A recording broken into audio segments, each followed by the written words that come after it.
Martine Biron, Altiérage, à Ottawa. Christian Dufour, bonsoir. Bonsoir. Bonsoir. Là, je dois faire mon mea culpa, non pas à vous, mais aux téléspectateurs. J'ai mis Lebel sur Quévillon, en Abitibi tout à l'heure. Je suis allé trop vite parce qu'on allait rejoindre notre journaliste qui est à Val-d'Or, en Abitibi, évidemment. Et Lebel sur Quévillon, c'est à 2 heures au nord. C'est dans la région administrative nord du Québec. Toutes mes excuses. J'ai reçu quelques lettres gentilles et d'autres moins gentilles. Alors voilà, c'est rectifié. Et on les salue parce ils ont eu le vaccin, toute la population, au nord du Québec. On revient à ce qui sera peut-être annoncé cette semaine. On en parle depuis 2-3 semaines, des mesures plus restrictives pour les voyageurs. Je vous fais entendre... non, je ne fais pas entendre personne. Je vous fais faire un tour de table. Martine, d'abord. Bon, le Québec et d'autres provinces mettent beaucoup de pression. Est-ce que, d'après vous, c'est inévitable, là, ça s'en vient, puis ça va rassurer ou pas M. Legault?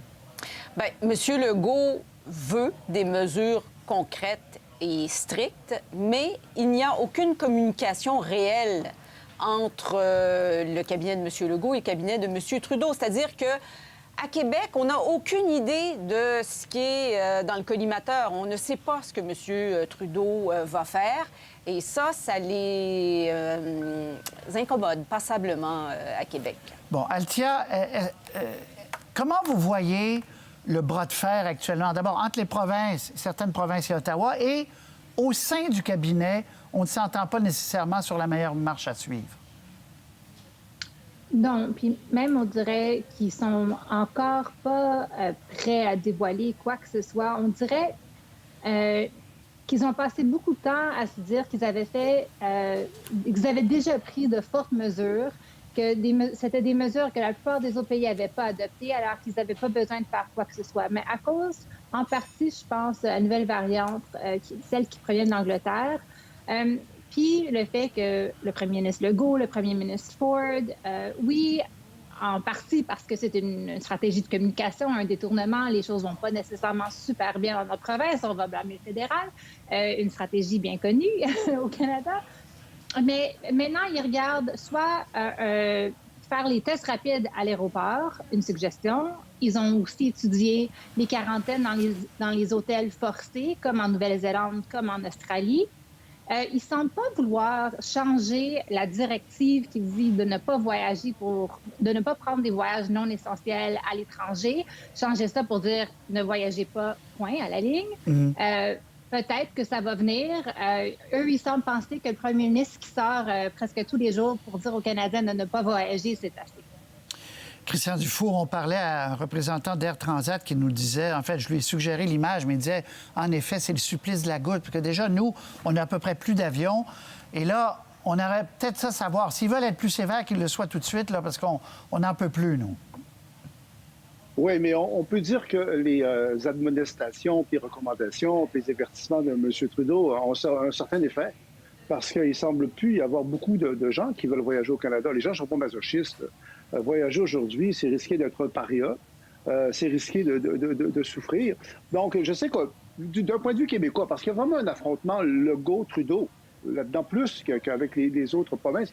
Ben, au Québec, c'est presque unanime. Moi, je ne partage pas beaucoup ça, mais les gens voudraient qu'on ferme les frontières, en fait. Qu'on empêche les Québécois et les Canadiens de voyager. Moi, je parle d'un secret des yeux, mais on sent qu'à Ottawa, on a une énorme réticence à faire ça. À Ottawa, on fait plus la différence qu'on fait plus du tout au Québec entre les Québécois ou les Canadiens qui sortent du pays et ceux qui veulent revenir. Bon, agir sur ceux qui veulent revenir, c'est beaucoup plus facile et acceptable. On peut aller très loin. Moi, je trouve qu'on peut être dans l'hystérie, le délire, mais reste que ça s'accepte plus. Je pense qu'à Ottawa, moi, je crois pas du tout. En tout cas, je crois pas du tout. J'espère pas, je dois dire. Et je ne crois pas qu'ils vont empêcher les Canadiens et les Québécois de partir. Et moi, comme Québécois, j'avoue, ça me fait de la peine, comme Québécois, de voir qu'il y a un consensus unanime au Québec où on veut empêcher les Québécois de partir. Pas rien, ça. C'est un droit constitutionnel. Mais là, est-ce qu'ils vont être capables d'agir? Jusqu'où ils vont agir pour le retour, pour encadrer les Canadiens qui sont partis? Rappelons que Altiel le dit, à Ottawa, on trouve que le système canadien est déjà plus strict que dans la plupart des autres pays. Les autres Canadiens, les étrangers ne peuvent pas venir au Canada. On impose une quarantaine de 14 jours dont on peut discuter le sérieux. Alors, moi, je ne sens pas qu'à Ottawa, on veut aller plus. On sent une énorme réticence dans la machine. Mais en on même temps, sent c'est pas l'opinion trop long. publique Il y a aussi. il y a les variants, il y a de l'angoisse. Il y a quasiment un début de panique. Ouais. Il y a les variants qui sont dans le coup. Les vaccins, en fait, on semble avoir moins qu'ailleurs. Donc, tous ces facteurs-là jouent. Il y a une opinion publique extrêmement en colère, en particulier au Québec. Mais à Ottawa, moi, j'ai l'impression qu'ils ne veulent pas aller trop là-dedans. Martine, d'après vous, est-ce qu'on en met un peu aussi fort à Québec? Althia disait, là, c'est un vieux truc du livre, la politique, on détourne la pression sur l'autre gouvernement, l'autre palier aussi, en disant, eux, ils ne règlent pas leur affaire, nous, on est aux prises avec ça. Oui, il y a une inquiétude réelle, tout le monde s'entend sur le variant, oui, bien sûr. Mais l'insistance avec laquelle M. Legault parle de ça, qu'est-ce que ça vous dit? Bien, il y a deux choses à dire là-dessus. C'est vrai que M. Legault ne déteste pas donner un coup de griffe à M. Trudeau et il le fait depuis la dernière campagne électorale et il le fait et il le refait régulièrement. Je parlais avec un élu qui disait « Mon bon vieux fond souverainiste est toujours un peu rassuré quand M. Legault fait ça. » Alors, il parle un peu à sa base quand il le fait. La deuxième chose, puis ça, il faut remonter un petit peu dans le temps, l'engouement en fait, ou le désir de partir des citoyens au Québec est venu quand M. Legault, en novembre dernier, a annulé les fêtes de Noël, les 4 jours de rassemblement. Et ça, le gouvernement ne l'avait pas vu venir. Et il n'a pas envoyé un message clair qu'il ne voulait pas qu'il voyage. On a allumé au Québec que les gens étaient pour voyager à quelques jours de Noël. Tandis que pour la relâche scolaire, les messages sont clairs. Le gouvernement, le premier ministre à Québec dit régulièrement aux gens de ne pas voyager. Et effectivement, ça semble fonctionner parce que si Air Transat annule ses vols, c'est que les gens annulent leur voyage. Oui. Althia, joute politique, en même temps, crainte réelle. M. Trudeau, hier, qui disait... Parce qu'il souligne à chaque fois, M. Trudeau, il dit il n'y a que 2 des cas qu'on a pu recenser qui proviennent de gens qui ont voyagé, qui reviennent de l'étranger. Bon, quoi qu'on n'a pas toutes les données de tout, mais on sent qu'il est vraiment pris entre deux feux, là. Oui, mais c'est vrai qu'ils ne veulent pas vraiment prendre des mesures plus strictes qu'ils ont déjà prises. Ils ne savent pas exactement quoi faire. Il y a quand même... Si on dit aux gens qui reviennent au Canada, disons, qu'ils doivent payer une amende, OK? Bon, mais là, est-ce qu'on punit les gens qui reviennent au pays, qu'ils étaient à l'étranger pendant des années? Comment est-ce qu'on peut distinguer entre les gens qui sont partis pour peut-être des funérailles puis des gens qui sont partis parce qu'ils voulaient aller à Cancun? Alors, il y a plein de questions là-dedans. C'est certain qu'ils ne veulent pas dire aux gens, ils ne veulent pas prévenir les gens de partir. Comme ils ne veulent pas les forcer, vous devez rester au Canada, ça ne va pas arriver. Mais c'est certain qu'il va y avoir une pression. On l'a déjà dit, là, Mme Freeland l'a dit, le premier ministre l'a dit la semaine dernière, ils vont sortir avec des nouvelles mesures parce que 2 je pense qu'en fait, c'est un petit peu moins que 2 mais c'est quand même 2 de trop. Mais eux, ils sont en train de détourner ça pour dire, bon, on sait qu'il y a plusieurs cas dans les écoles. Pourquoi vous n'avez pas dévoilé les tests rapides dans les écoles? On sait qu'il y a beaucoup de cas, comme en Alberta, dans les centres alimentaires où on traitait le bœuf, par exemple. Pourquoi il n'y avait pas des tests rapides dans ces endroits-là? C'est pas... Selon moi, pourquoi il n'y a pas de tests rapides partout? On semble qu'on en a pas mal. Et la plupart ne sont pas sortis encore. Oui. Christian, en conclusion là-dessus, rapidement. Pour revenir, en fait, sur les attaques de M. Legault contre M. Trudeau, c'est clair qu'il y a une partie manœuvre de diversion. Ça me semble évident. Là. Parce que c'est tellement intense, la façon dont M. Legault harcèle quasiment M. Trudeau là-dessus. Et moi, j'ai l'impression que... C'est répertorié partout, là. Disons qu'il y a beaucoup de gens qui ont acheté cette ligne-là partout dans les médias, là. Exactement. Moi, c'est un peu troublant, d'ailleurs, cet unanimisme-là. Je trouve que ça va trop loin. Et j'ai l'impression... Oui, M. Ford fait la même chose. Vous avez raison, Althia, de le souligner. Mais moi, j'ai l'impression, là, que M. Trudeau gagne du temps et c'est jusqu'à un certain point rentable. Parce qu'aujourd'hui, je ne pense pas qu'il y a beaucoup de gens qui partent encore dans le reste du Canada. Et vous savez, il y a quelques mois, tout le monde parlait de l'application là, pour retracer la COVID. Vous vous souvenez de ça, Patrice? Là? M. Legault en parlait. Moi, je me demande si, dans quelques semaines, là, cette focalisation sur les voyages à l'étranger, ça ne sera pas un souvenir. OK. Vaccin. On écoute M. O'Toole qui pose une question à M. Trudeau aujourd'hui à la période des questions et une partie de la réponse de M. Trudeau. L'Union européenne va contrôler l'exportation des vaccins. C'est un protectionnisme vaccinal. Il y a un risque de surenchère des vaccins, Monsieur le Président. C'est une compétition féroce à l'échelle mondiale. Est-ce que le Premier ministre a appelé les dirigeants européens pour assurer nos commandes?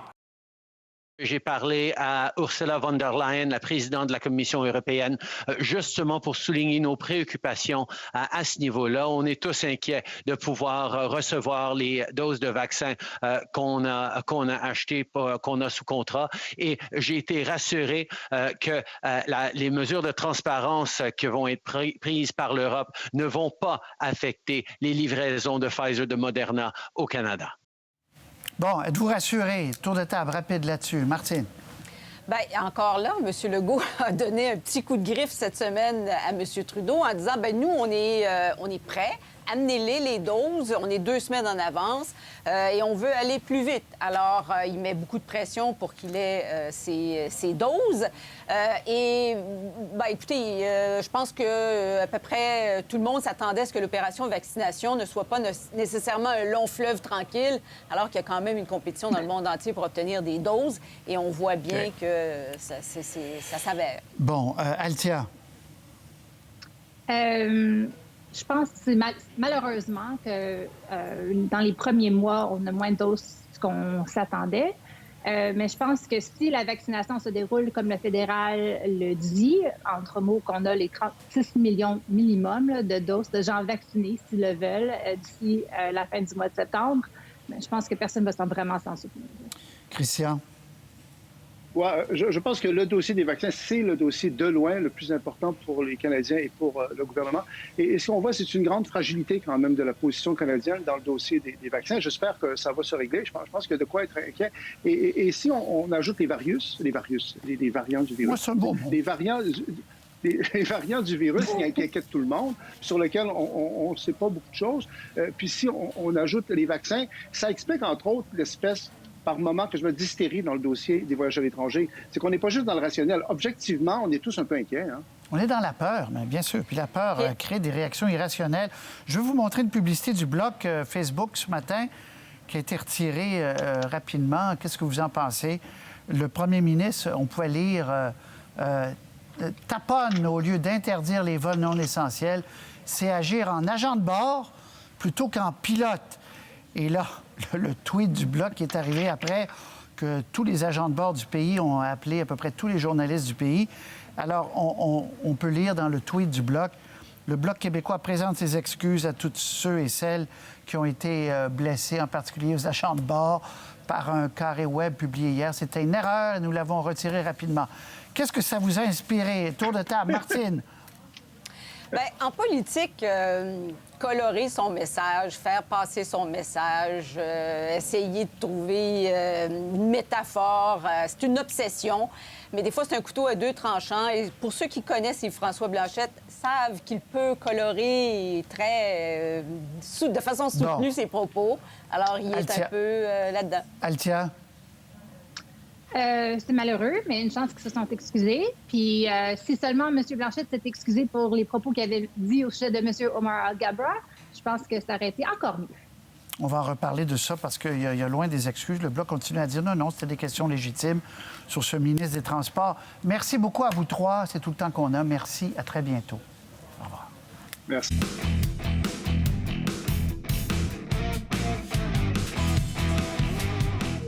Pour voir nos émissions en entier, rendez-vous sur la chaîne ICI RDI.